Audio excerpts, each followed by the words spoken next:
diplomantes, buenos días. Cuando hablamos del tema de la independencia de Venezuela y leemos en nuestros textos educativos que allí se plasma o se describen todos esos acontecimientos, ese momento histórico de una manera muy general, ¿verdad? Y entonces nos damos cuenta a medida que vamos leyendo o investigando de que existen muchos baches, muchos huecos que no nos los explica. Si usted no hace una investigación, no coloca todas las piezas en su lugar. Bueno, yo voy a tratar de que mi exposición cumpla con esos requerimientos. Es muy amplio el espectro de acontecimientos que se dieron en ese momento, pero...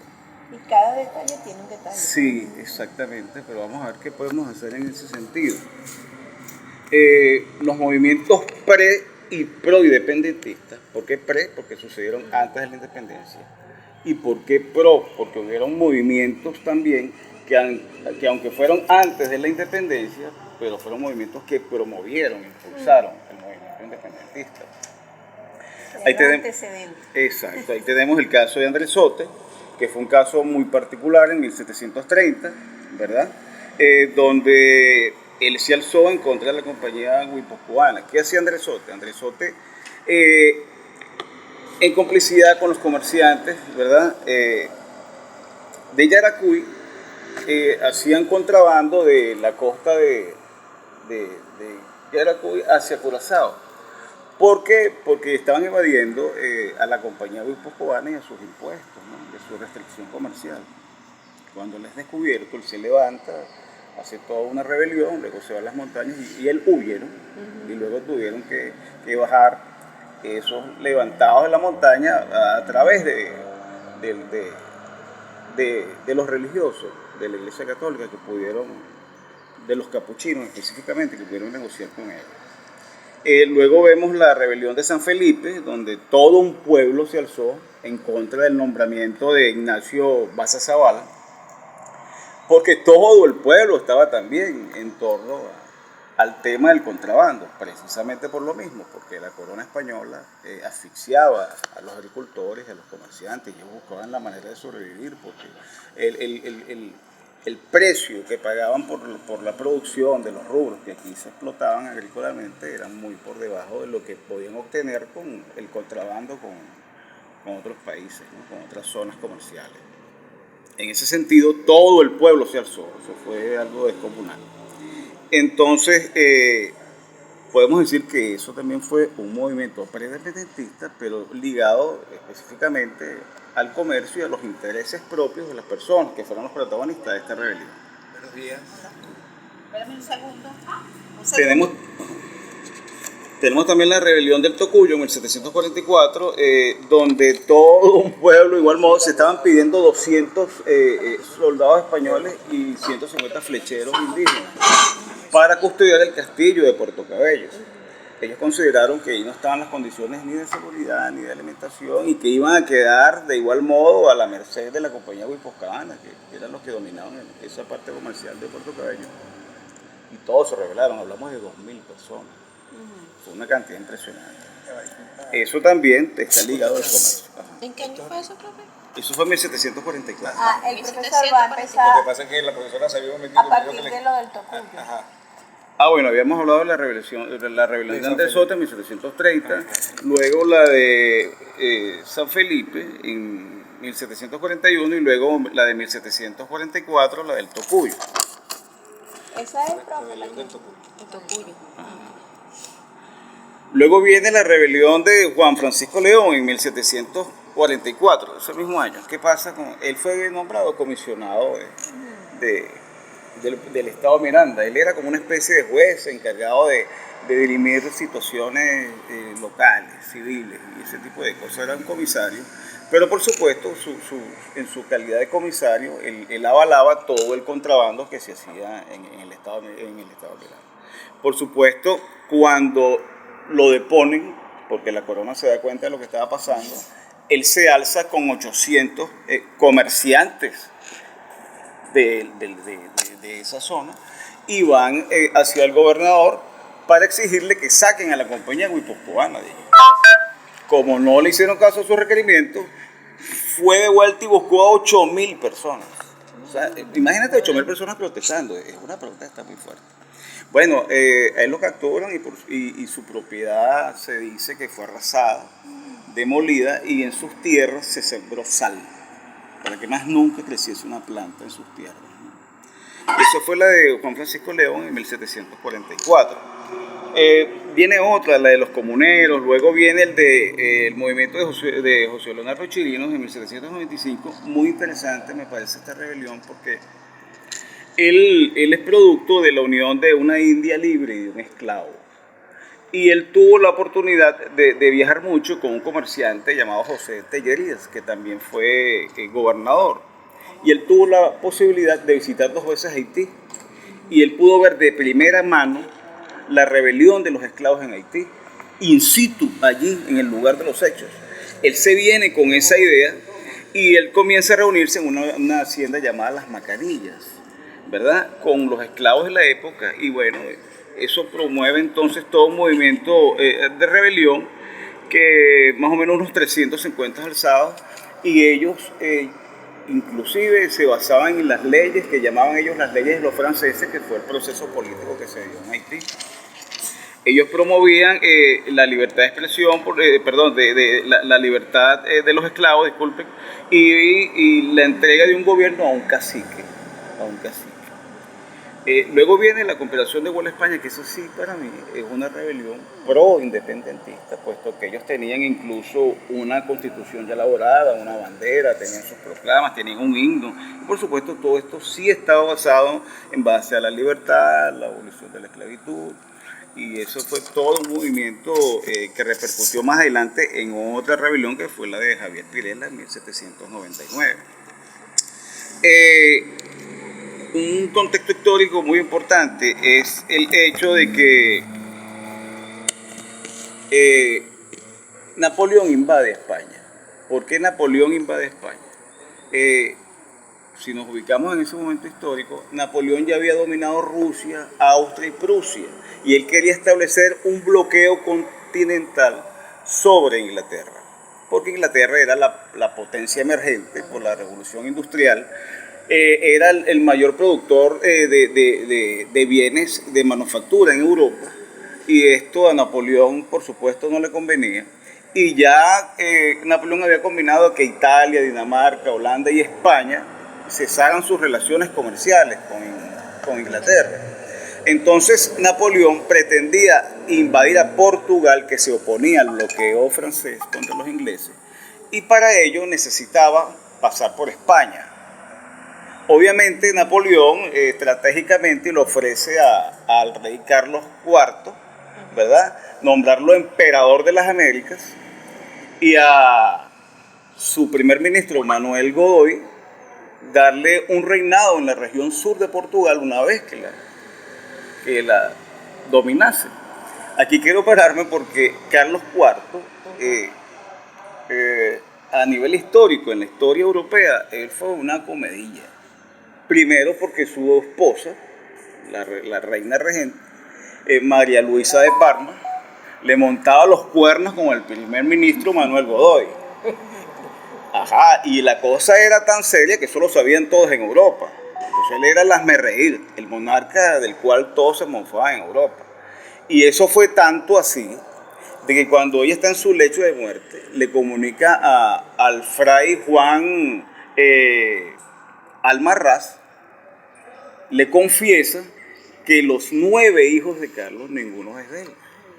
Y que ella entonces, lamentablemente, dice que la dinastía Borbón queda exterminada de España, puesto que ninguno de los hijos eran hijos legítimos del rey Carlos IV.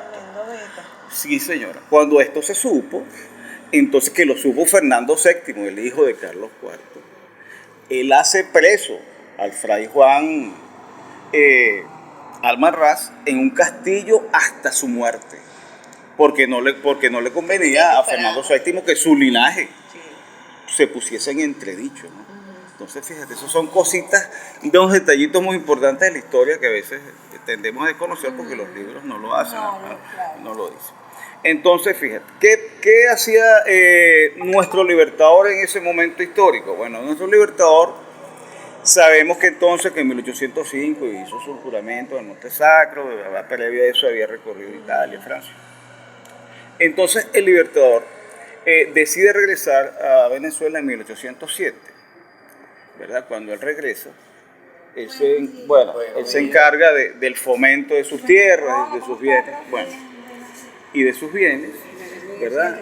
Y aquí hay un detallito muy importante histórico también, de que cuando Bolívar viene a encargarse de sus posesiones, ¿verdad? Él tiene un problema con unos linderos. Bolívar se traslada al estado de Miranda, a una hacienda en Yare, porque él quería cultivar añil. El añil era un rubro muy importante, porque eso se usaba para teñir las telas de azul. Pero entonces cuando tú desaguas el añil en el proceso de manufactura para hacer la tinta, todo lo que tú lanzas es azul. Y contaminas tierras y contaminas agua. Él tenía dos vecinos en sus tierras, uno de ellos era Antonio Nicolás Briceño, que después estuvo con él en la Guerra de Independencia. Tenemos un cuartel acá que se llama Antonio Nicolás Briceño, el Diablo Briceño. Diablo porque era muy sanguinario. Entonces tenemos el detalle histórico que cuando Bolívar le pide a Antonio Nicolás Briceño terminar de abrir un callejón que pasaba por las tierras de Antonio Nicolás Briceño, él se niega. Y se niega que desagüen las tierras, en las aguas de sus tierras, en el río que pasaba también por las tierras de Antonio Nicolás Briceño. Bueno, Bolívar a los mariachis y a los 4 balazos se decidió agarrar sus esclavos y abrir el camino. O sea, Bolívar no lo iba a parar a Antonio Nicolás Briceño. Pero se dice que Antonio Nicolás Briceño era un tipo muy violento. Casualmente, también hay un detalle histórico que Antonio Nicolás Briceño estaba casado con una prima del libertador, apellido Aristigueta, de aquel Juan Félix Aristigueta, que fue el que le dio la herencia a Bolívar, porque era sacerdote y no podía tener hijos, ¿se acuerdan? Lo que llaman el mayorazgo. Bueno, ellos eran primos, por consiguiente, entonces, Antonio Nicolás Briceño era quien administraba los bienes de su esposa. Entonces, Bolívar abre el callejón con sus esclavos, viene Antonio Nicolás Briceño con sus esclavos, pero viene armado, con pistolas, machetes. Entonces, en el movimiento de la cuestión, Antonio Nicolás Briceño le dice a Bolívar que pare la cuestión. Bolívar le dice a los esclavos que no se detengan, que sigan trabajando. Eso hace que este señor se baje del caballo y la apunte. Bolívar lo desarma. Imagínate tú lo ágil que era Bolívar. Lo logra desarmar, se van al suelo rodando, cayéndose de golpe. Los esclavos de uno, junto con nosotros, empezaron también ahí pudo haber muerto Bolívar. Eso fue una guerra campal que se detiene gracias a que vecinos de las otras haciendas pudieron intervenir. Eso fue a los tribunales y duró un año de litigio.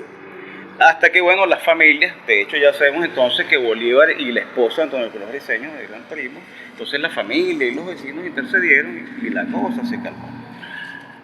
Aparte de eso, Bolívar se reunía en su casa, en la Quinta del Recreo, muy cerca de Río Guaire, con los Tobar, con los Blancos, con los Rivas, y hacían tertulias, hablaban mucho de literatura, pero también hablaban de las ideas independentistas, porque ya Bolívar venía con sus ideas de independencia. Bolívar lo que no sabía era el cómo ni cuándo, no lo sabía. Él no había tenido todavía la oportunidad de conocer a Miranda como lo conoció luego cuando fue a la misión diplomática en Londres, pero él sabía que él venía a eso. ¿Cómo? Bueno, él fue reuniéndose en su quinta clandestinamente. Comenzaban las reuniones a las 6 de la tarde y terminaban 3, 4 de la mañana. Esa fue la actividad de Bolívar en ese momento. Cuando pasa lo que sucede en España, que Napoleón Bonaparte y pone a su hermano José I allí en España. Aquí los acontecimientos no son como ahora que usted hace un clic en su teléfono y eso viaja a nivel mundial por la web. Aquí las noticias a veces llegaban 3 meses después. Hasta un año. Sí, hasta un año después. Las cartas llegaban un año después. A nosotros nos llega la noticia en 1808 a través de que el gobernador de Curazao le envía a Juan de las Casas, que era el gobernador de la capitanía de Venezuela, 2 ejemplares del New York Times. Continuando el video anterior, referente a los acontecimientos sucedidos en España en 1808 con la invasión francesa de Napoleón Bonaparte y su hermano José I, donde abdica la monarquía borbónica de Carlos IV y Fernando VII, Esos acontecimientos nos llegan a nosotros a través de 2 ejemplares del New York Times enviados por el gobernador de Trinidad y recibidos por el gobernador de Caracas, Juan de las Casas. Él trató de mantener esa noticia oculta. Sin embargo, la noticia se filtra y comienzan a sucederse una serie de manifestaciones en contra de la ocupación francesa. Sin embargo, llega, ¿verdad?, un buque de guerra francés llamado Les Empereurs, la serpiente, cuyo capitán se llamaba, un capitán francés llamado Lamanon, llega con un oficio, ¿verdad?, directamente del Consejo de Indias de España, donde se obligaba a las colonias a reconocer y a sujetarse bajo el mandato de José I. Cabe destacar que quien sirvió de intérprete entre Juan de las Casas y el capitán del barco francés Lamanon fue Andrés Bello, ¿no? Un dato muy importante. Sin embargo, cuando esto se consolida, bueno, hasta José Félix Rivas se fue a las manos con oficiales franceses, empieza entonces gente a manifestar diciendo que muera Napoleón Bonaparte y que mueran los franceses y que viva Fernando VII. Todo este revolú viene quizá un poco a calmarse cuando llega una fragata inglesa a mando del capitán Beaver, quien dice de que los acontecimientos sucedidos en España refieren de que los franceses no tienen la situación del todo dominada. Eso, por supuesto, entonces a los mantuanos les da como una especie de motivación y esperanza. Entonces tratan de proponer entre los mantuanos y el cabildo la propuesta de una junta, ¿verdad?, como se estaba haciendo en España, unas juntas de provincias, ¿verdad?, donde se mantuviese, ¿verdad?, el reconocimiento hacia la corona española, hacia Carlos IV y Fernando VII, pero con cierta autonomía. Ellos buscaban como comerciantes, como mantuanos, como los ricos de la oligarquía criolla, ¿verdad?, mantener una cierta independencia y autonomía en cuanto al comercio se refiere. Eso eran sus intenciones. O sea, de inicio no existía la posibilidad de una independencia absoluta de la corona, sino una independencia comercial bajo la corona española. Entonces, sin embargo, estos acontecimientos, esta situación de vacío de poder, continúan las manifestaciones. Un militar diplomático y mantuano comerciante, Manuel Matos, se pone a decir que mueran los españoles y los peninsulares, y que era el momento de que los americanos tuvieran una colonia libre, independiente de la corona española. Esto hace que lo metan preso y que metan preso unos cuantos más. Ahí Juan de las Casas le recomienda a Bolívar, que se reunía en su cuadra, en su quinta El Recreo, cerca del Guaire, junto con los Tobar, junto con los Rivas, junto con los Blancos, que se aleje hacia sus haciendas y se aparten un poco mientras la situación se calma. Incluso, bueno, se habían reunido los mantuanos, lo que se llamó la conjuración de los mantuanos, para crear una junta provisoria, como ya se dijo antes, para garantizar los derechos autonómicos comerciales. Sin embargo, llegan las milicias de Blanco de Caracas y las de los Valles de Aragua, y llegan a esta reunión de los mantuanos, donde ya habían hecho un documento y habían firmado 45 mantuanos, y se los llevan a todos detenidos. Todo esto fue, ¿verdad?, en 1808, al recibirse la noticia de la ocupación francesa. Luego, en 1809, llega Vicente Empara, mandado directamente por José I como capitán de la Capitanía General de Venezuela. Por supuesto, ya sabemos la parte de la historia donde él rechaza el cargo que se le estaba presentando por la oposición presentada por la oligarquía caraqueña, y luego se crea una junta provisional en defensa de los derechos de Fernando VII. En realidad, hasta allí, ¿verdad?, era la intención meramente comercial, buscando quizás cierta autonomía, ¿verdad?, en esta junta provisional. Sin embargo, había un grupo, como los reunidos en la Cuadra Bolívar, que aspiraban a una independencia absoluta de la corona española. Sin embargo, esta junta provisional sesionó hasta el 2 de marzo de 1811, cuando a medida que iba sesionando se propone la creación de un congreso, el primer congreso de la República, ¿verdad?, para entonces reunificar las provincias, y esto sirvió para a este grupo de facto, por decirlo así, de la Junta Provisional, que ya tenía ya un corte independentista, tuviera entonces un carácter constitucional al crearse el primer Congreso de la República. Es allí cuando se crea el primer Congreso de la República, bajo un proceso electoral que cabe destacar que fue un poco injusto, porque tenían que ser personas mayores de 25 años, no votaron las mujeres, no votaron los esclavos, las personas pobres o de pocos recursos económicos tampoco votaron, simplemente votaron las personas que tenían poder económico, los mantuanos de la clase oligárquica.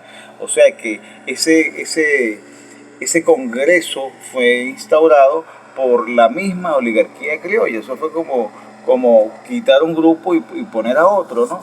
Sin embargo, esto sirvió para que a medida que se fueron dando las